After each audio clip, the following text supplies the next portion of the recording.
This is the Evasion level for Spec Ops mode. Now, this level is identical to what you play in the single player. Identical in layout and in enemy placement and enemy movement patterns. Mm-hmm. So if you found a way to get through this that you liked on single player, just continue to do the same thing. Now,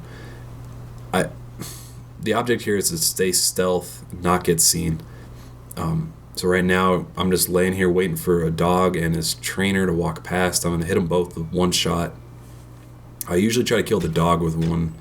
Like, you can usually line them up so that the bullet goes through the dog and hits the trainer and kind of stuns the trainer. I didn't get him there, but there'll be a couple situations where you can hit two people with one shot, and I'm always sure to kill the dog first over the trainer because the trainers are easy to stun and they're a lot easier to shoot, actually, because they don't move nearly as fast. Right, and they're taller. Right. So sweep around to the right. There's another dog and a trainer coming up.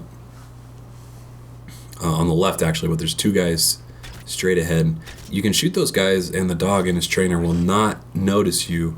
But if you shoot the dog and the trainer first, the other two guys that I just shot will notice. Okay. So it's important to get them in that order. Now we get to a little bit of the only tricky part of this level.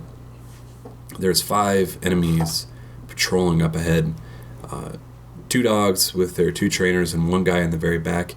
The guy in the back in a second is just going to stop, and I'm going to kill him as soon as he's just a second or 2 away from the rest of his group. Oh, no, I'm not. That was a previous recording that I tried that.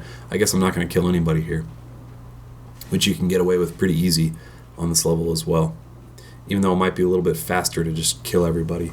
Now, if they find you, the alarms go off, a couple more dogs come after you, a couple more guys like jump over invisible walls and come chasing after you. And I've never actually tried to evade those guys and kill them all and run away. I just restarted.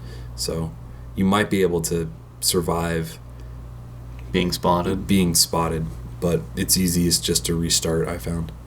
So the goal is to get to the end of the level? The goal is to get to the end of the level. There is a clock running, but I don't believe that there's any time requirement for this. It's just there to keep it suspenseful.